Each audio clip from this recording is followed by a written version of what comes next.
integrated framework developed by Norman German. We talked about the three paths through which HR practices can contribute to business performance. My emphasis on the approaches starting from the strategic HR framework approach. And this second one is just to show you that the human resources component is very key to improve the performance of an organization. So we looked at the three parts.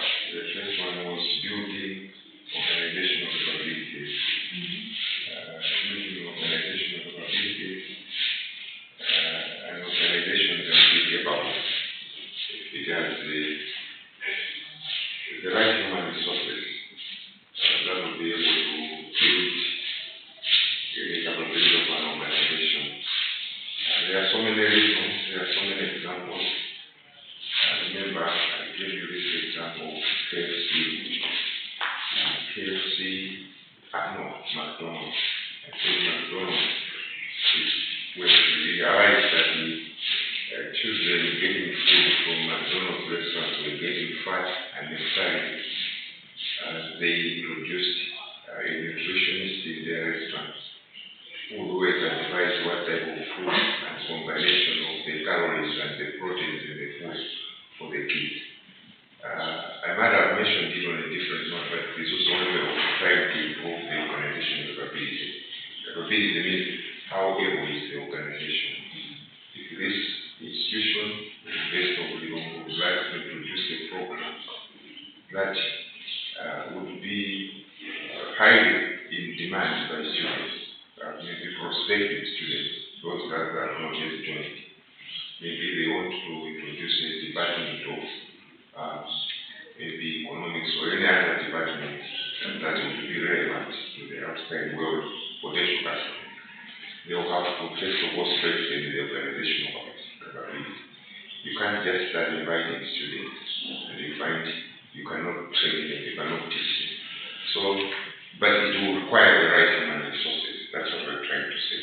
So the integrative is also still leading to the simple issue that strengthening the human capacity will also strengthen the organizational capability. That's very true. You need the right people. That is why sometimes we have a season when teams are allowed to buy new players. Why are they doing that? It's also to strengthen the team capability. And they will strengthen it by getting new players who they think are going to add value to the organization. So that's what the integrated framework is saying when it says you can contribute to business performance by building organizational capability. The second one I think we mentioned that improving employee satisfaction. And I think I was trying to find out what is satisfaction. I was trying to say, you see, satisfaction is very subjective. When you say subjective, it's more of quality than quantity.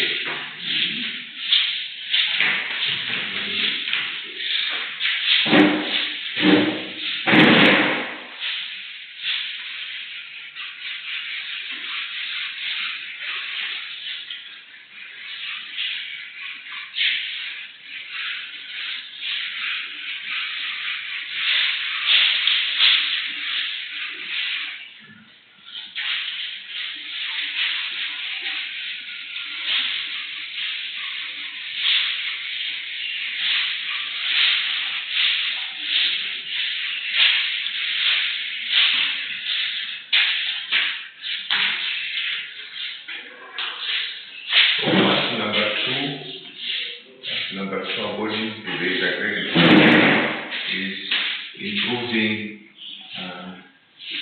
employee satisfaction. Improving employee satisfaction. Now, saying satisfaction is more of qualitative, more qualitative than quantitative.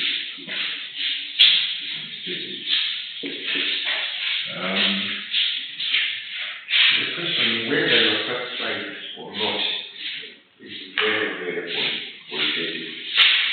why these days, in many organizations, remember I was talking about Sunday yesterday. I think Sunday models will provide a good example of how they try to do the first part, which is organizational capability, as well as employee satisfaction.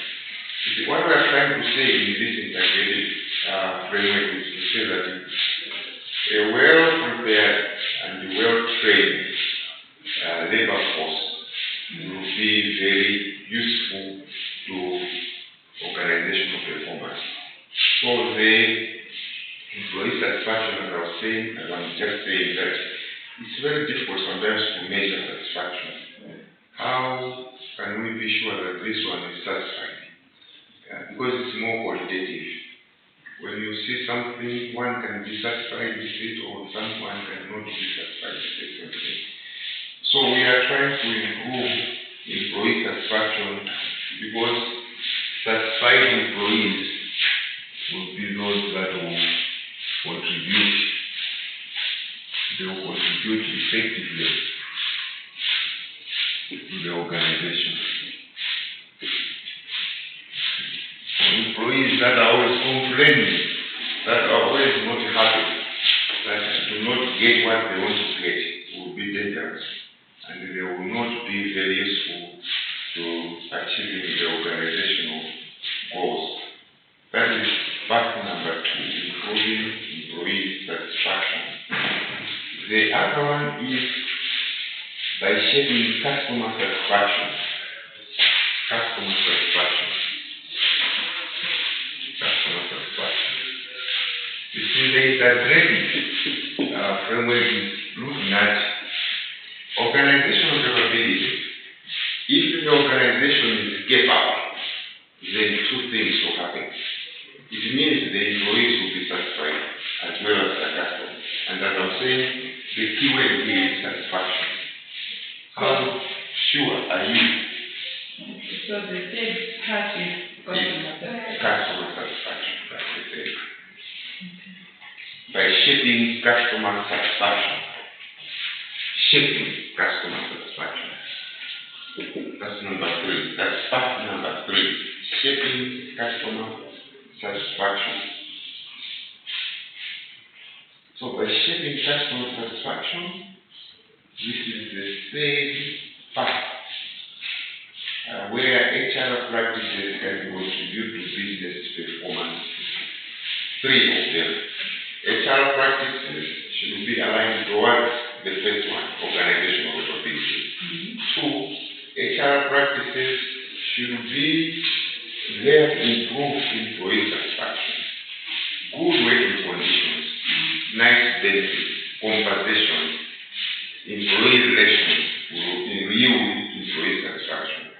Then shaping customer satisfaction. Now, customer satisfaction can only be achieved if the organization is capable. If the organization is capable. 1.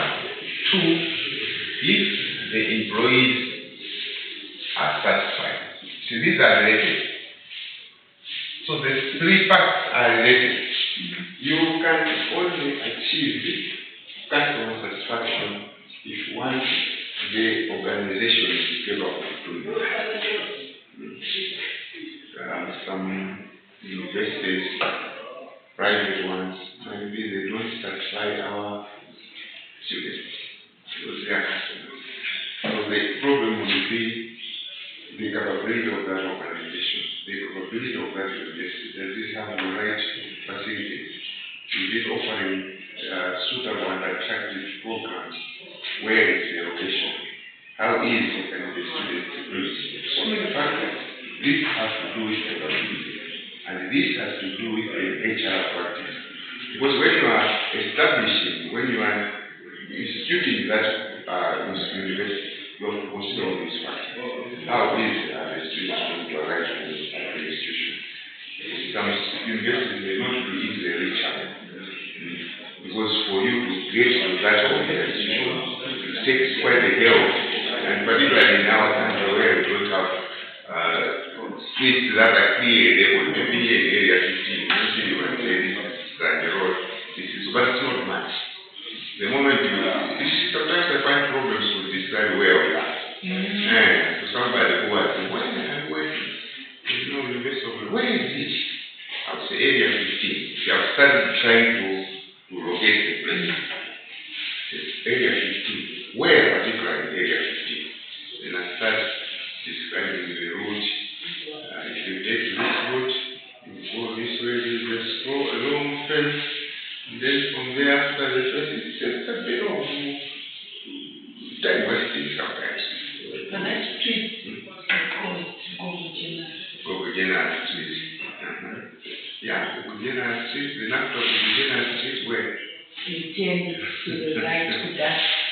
I think especially if there is someone coming from Wadi, I think most people are familiar. The best way is to start from Wadi. But if you come from this side, for example, the first time I came here, I'd never been to this place. Now I came from this side, and it was different. There was a time I think I passed by that junction instead of going. I went down and found I was going back to the main road there. So I started asking, I said the gentleman who was, I think he waiting somewhere, took me straight to this place. He said, I think we just be going around and around. We don't know the place. So what we are saying is, when they integrated means you are combining several factors. So it says HR practice, I think that's the summary I can give you about the integrated framework. To integrate means you are taking different areas that could be combined to achieve something.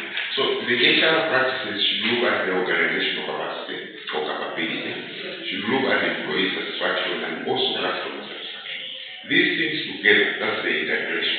That's why it's called integrated approach. These things together really do improve the performance of the organization, and it is because of the HR practices. So the HR practices should be in the three areas or the three parts, the organization capability. When you are designing something, when you are establishing something, you look at so many things. Location, you look at how accessible it is, you look at how friendly the environment is, so many things. Sometimes with our businesses, we are not doing well in our businesses because we don't consider such things.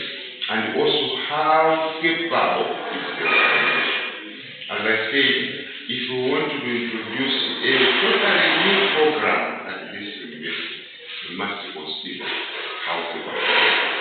If you wanted to introduce law, for example, we want to start offering legal law, we have to undergo so many checks, including the government, because they want to assess organizational capability. And by assessing the organizational capability, they also look at the type of human resources to deliver that program. They will require a professor in law. They will require somebody with a PhD in law. They will require so many things, conditions, so that you are capable of delivering, so that the organization is capable of delivering that program. But at the same time, you can't just call people and then they are not satisfied. They are not satisfied.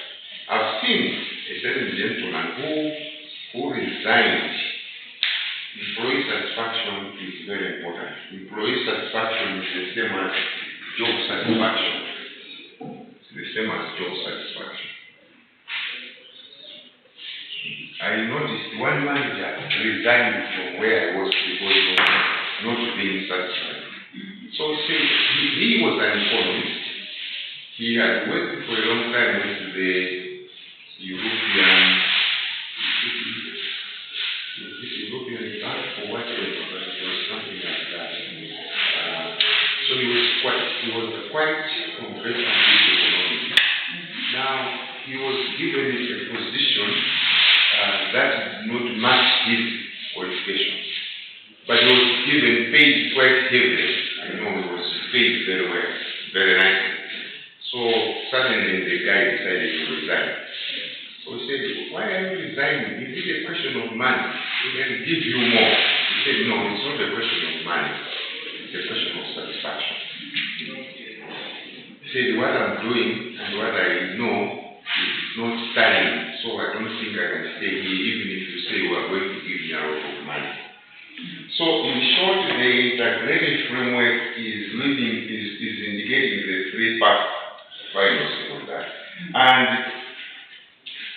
because of that, out of the three parts, the integrated approach is saying, therefore, organizational resources in HR,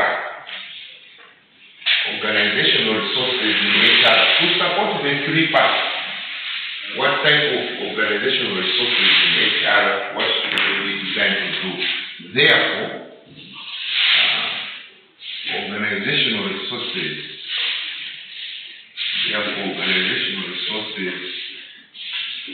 in HR. This is still the integrated framework. It's like we are concluding. Because we have identified the three parts, resources in HR should be business driven rather than HR driven. Should be, therefore, organizational resources in HR should be business driven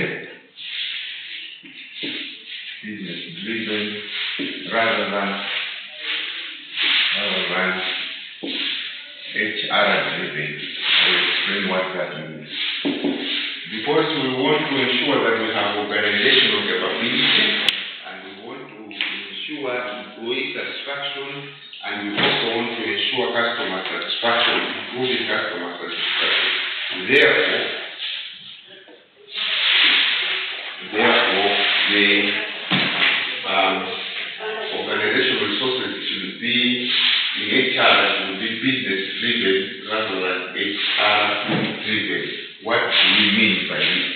What we mean is the resources in the organization should all be focusing on business improvement rather than HR driven. What we're trying to say is sometimes organizations are just interested in recruiting people, employing people in organizations. And you find that in the end, the people have nothing to do. In other words, the recruitment agency or the recruitment function in an organization should not be just to say we want to recruit people. I've noticed this problem with human resources management. They feel happy, they feel very senior if they are able to be recruiting people. So they are known outside the website. These are the ones that hire people in the organization. But what are you hiring for? What are you hiring for? This is the advice that you're getting from me. Don't hire for the sake of being an HR person, but hire because any person you bring, you take on the board, you need to help with the business. Yes, that's what we're saying. So the resources in the HR, you see, over-employing. I had a department in our organization which was HR driven and not business driven. And it was because of my boss. My boss spoiled my job. My boss did not listen to my professional advice.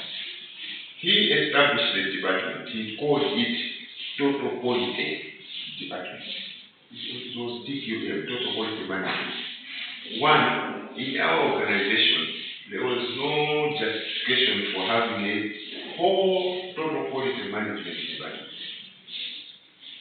But because he was HR driven, he wanted to recruit as many people as possible. So he started recruiting against my advice. This is a business. We cannot have excess people. Every employee must be seen to be adding to the value of this organization. That's why we're doing human capital management.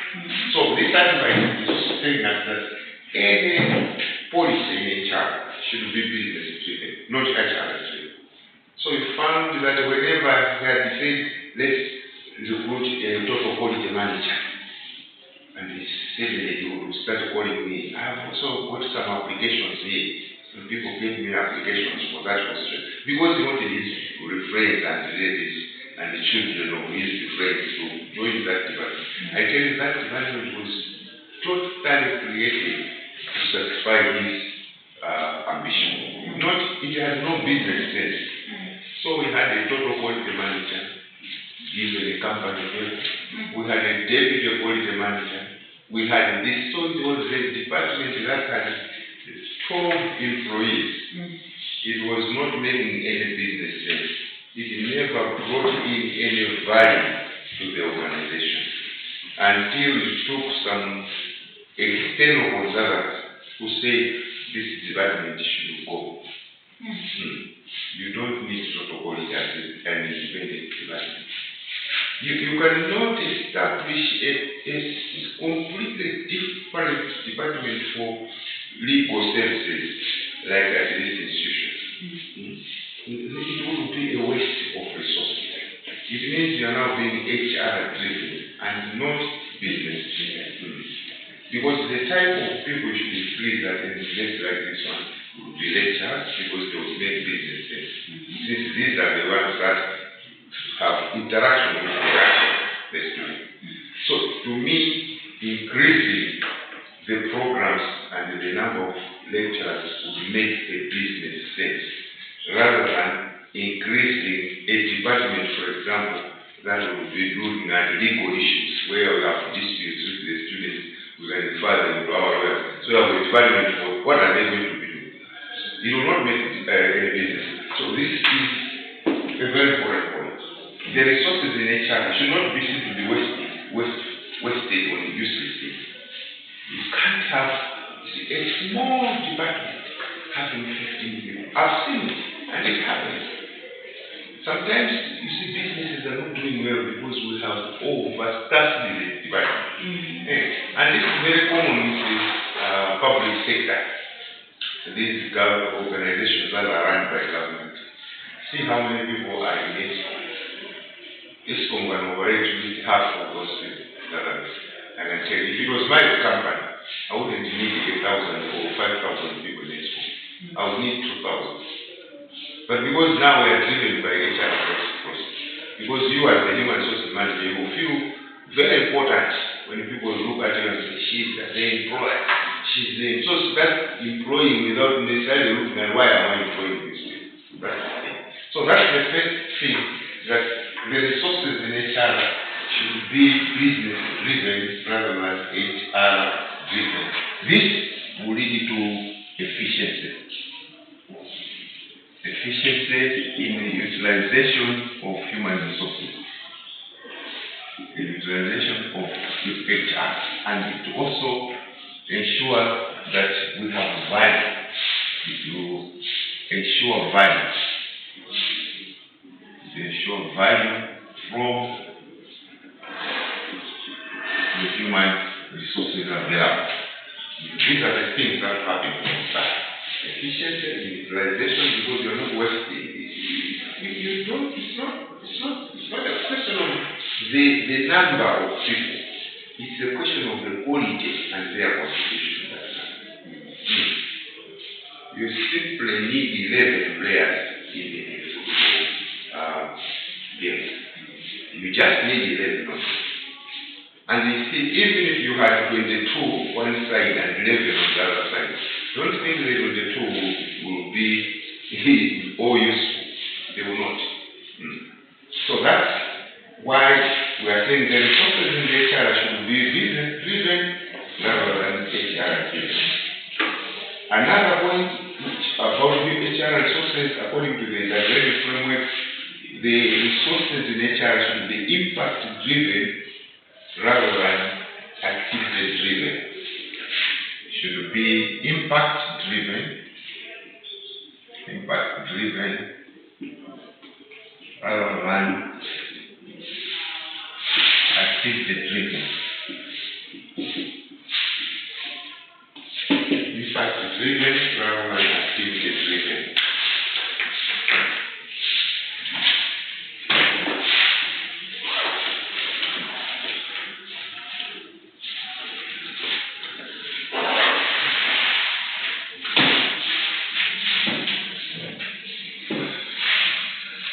Impact has to do with a measure of the intervention. The measure of the intervention.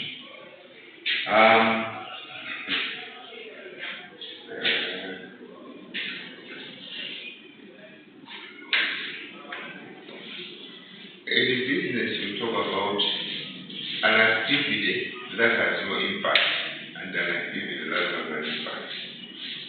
For example, if you are selling sweets and you sell from morning to sunset, the impact on your finances will be very small.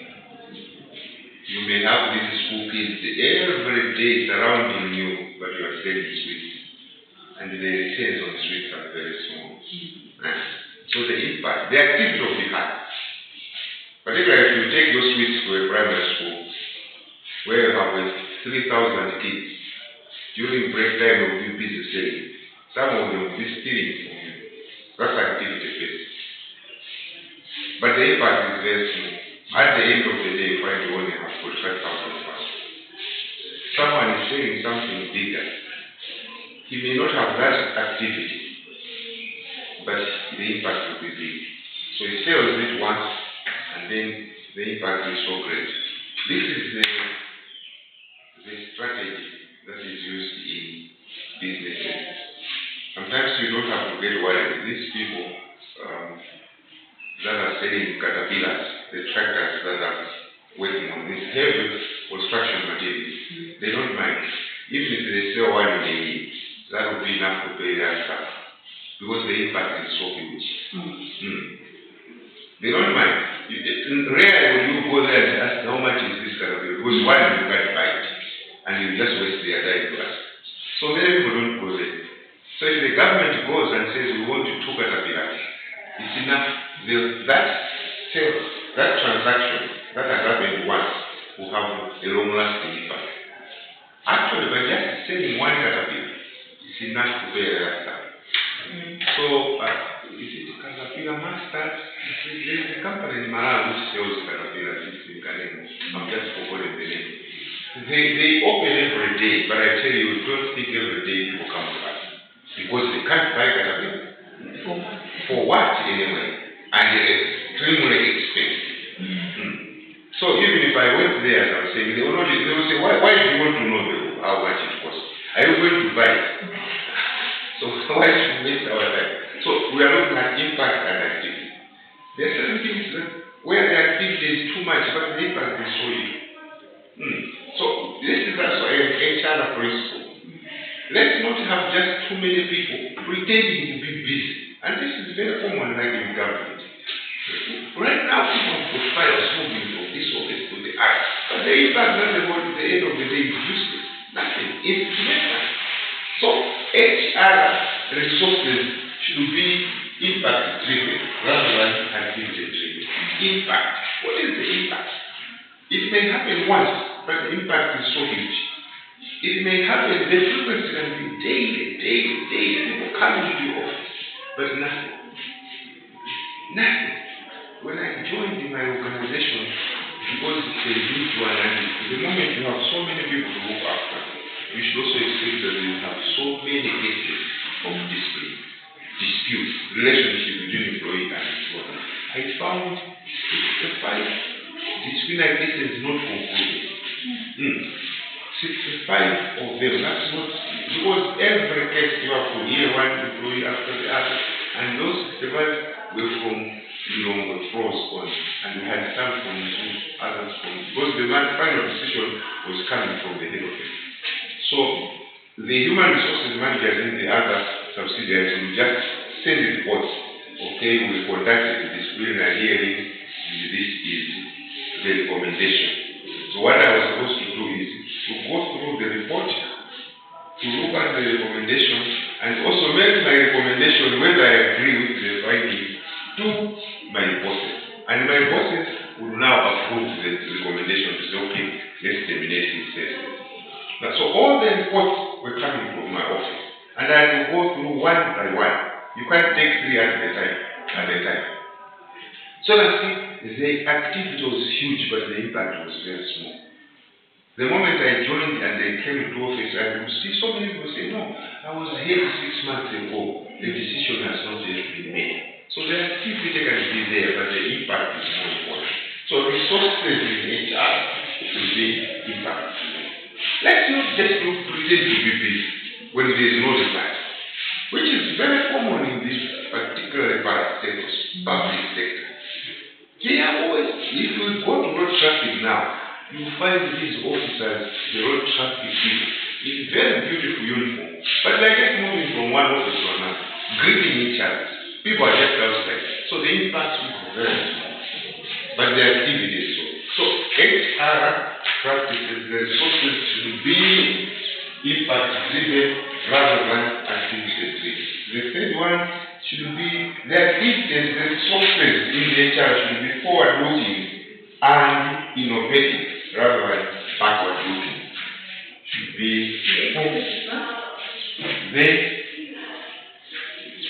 the resources in HR should be forward looking rather than innovative. Forward looking and innovative rather than backward looking. Should be forward looking and innovative rather than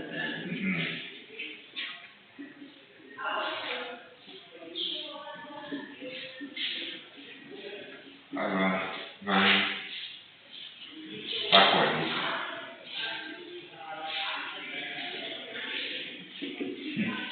This is where we have problems with our colleagues in accounts.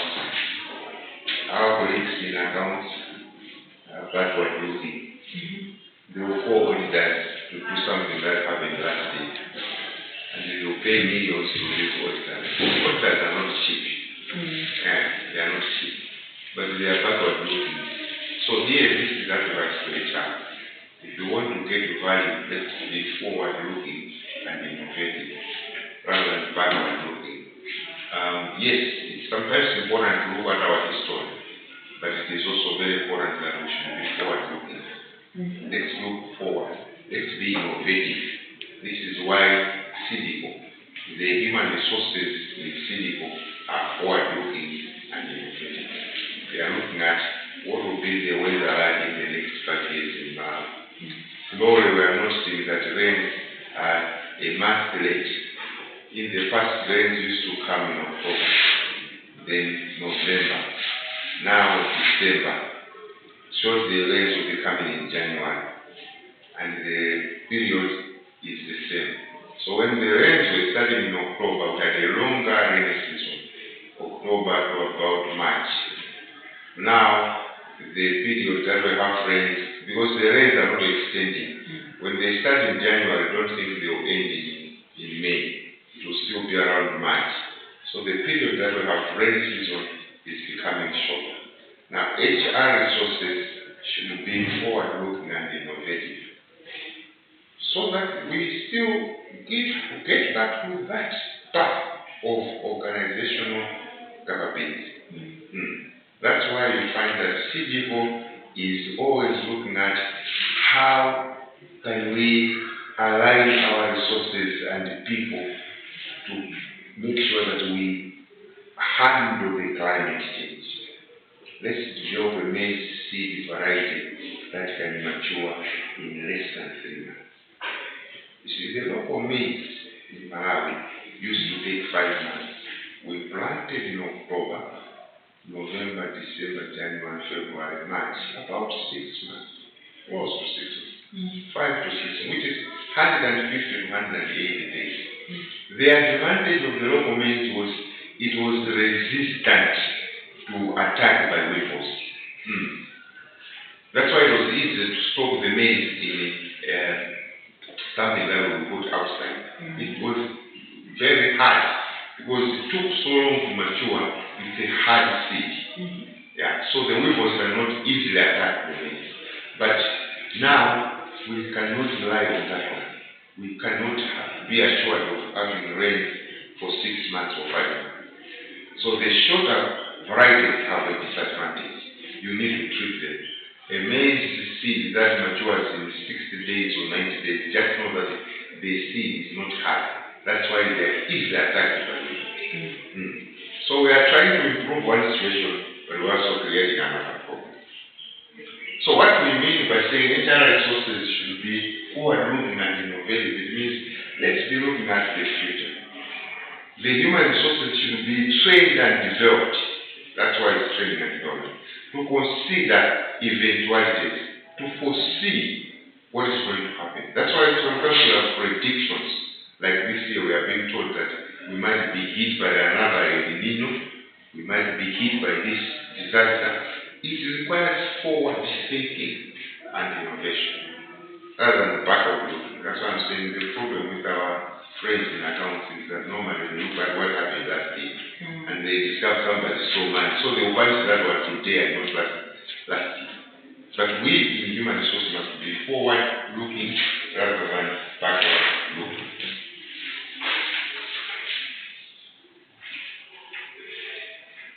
Let's look at another approach.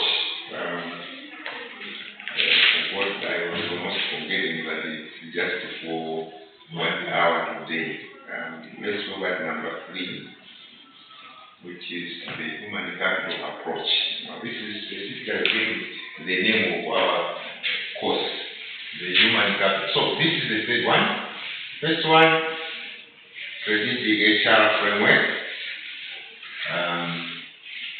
Second, integrative approach. What about the human capital approach?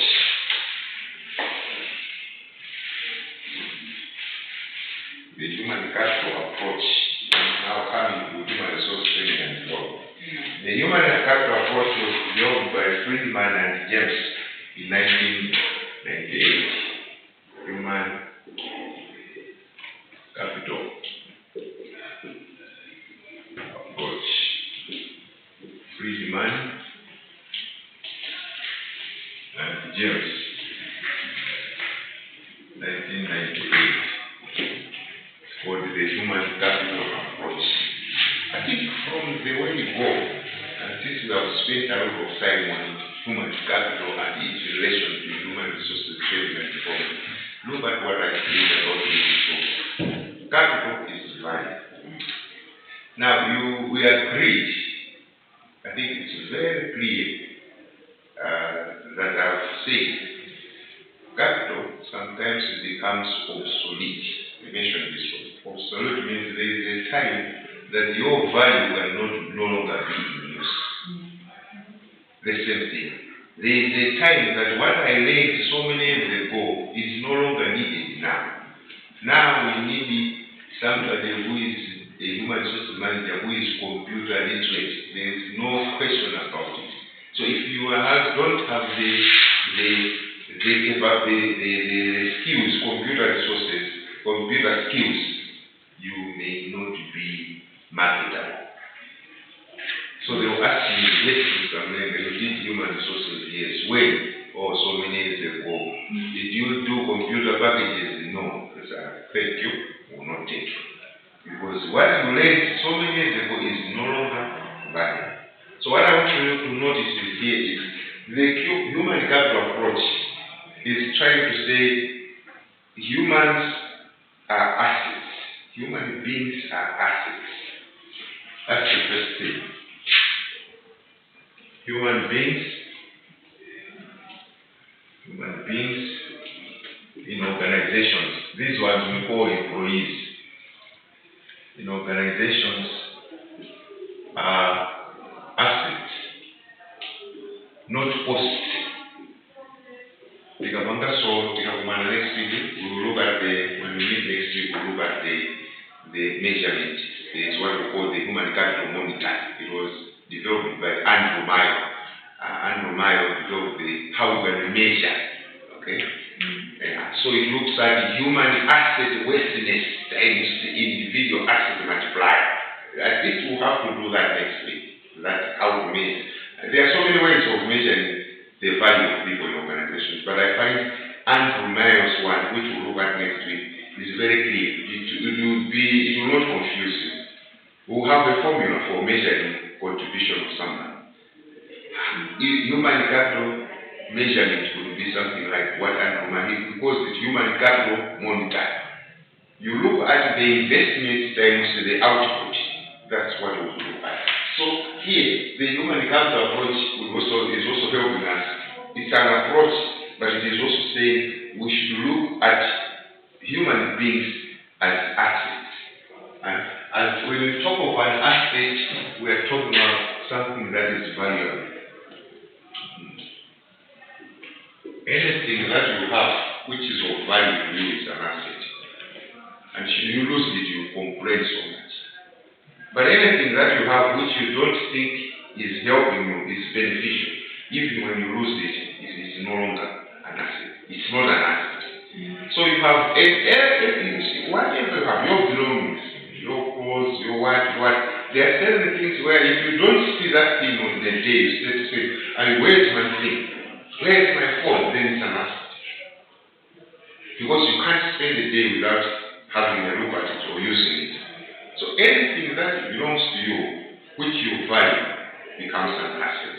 So the approach first looks at human capital as an asset and not a cost. So it actually says there are 5 stages in the management of human capital. 5 stages. 5 stages in the management of human capital. Now, it's like we have changed from human resources training and development to human capital. No, there is a relationship because human capital means value, and that value sometimes can be obsolete. You need to refresh it, and that's where the training and development come in. So when you look at human resources as capital, then it falls in the training and development, because at one point you need to fresh it up, to fill it up, refill. I need to refill my knowledge. I can't use the knowledge I had when I was taught so many years ago. I have to use new approaches to human resources management. So if you look at that and you are saying human capital is a value. So there are 5 stages in the management of human capital. First, they talk about recruitment, retention, and retiring. These are the 5 areas. This is the first part. So the first area, the 5 areas or stages would be classified as follows. We have the 5 areas like this.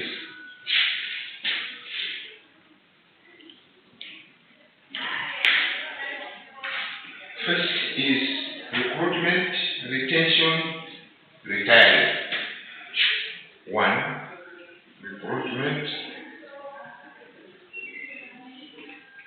retention,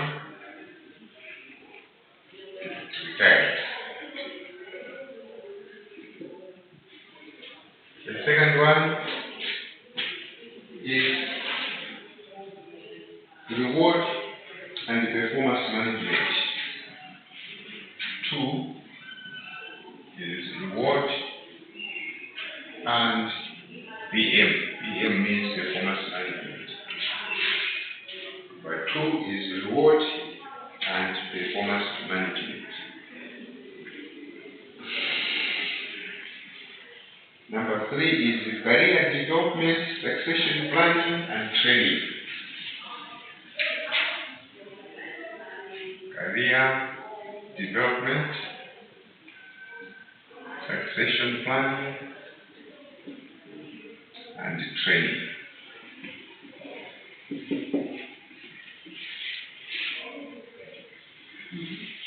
And then number 4 is organizational structure. Organizational structure.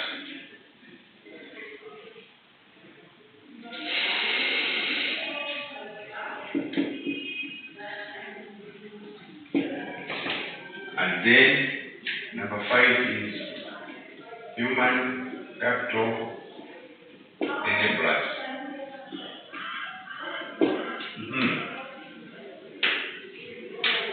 I would like to say that this is not a difficult approach, because we have already covered, we have in some way covered it under human capital management.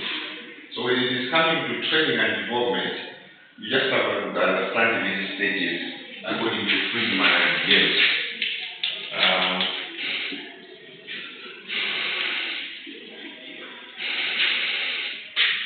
You have another class at 9.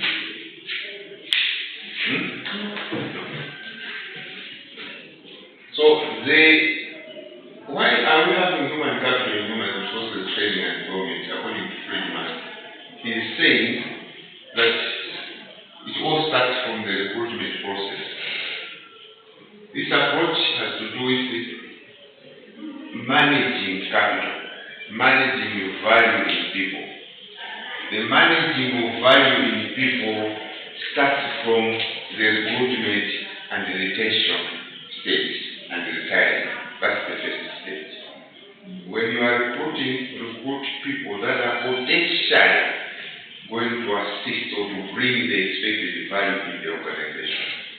There was a time one gentleman said, no, I have a son, he has been with me for 5 years now. Please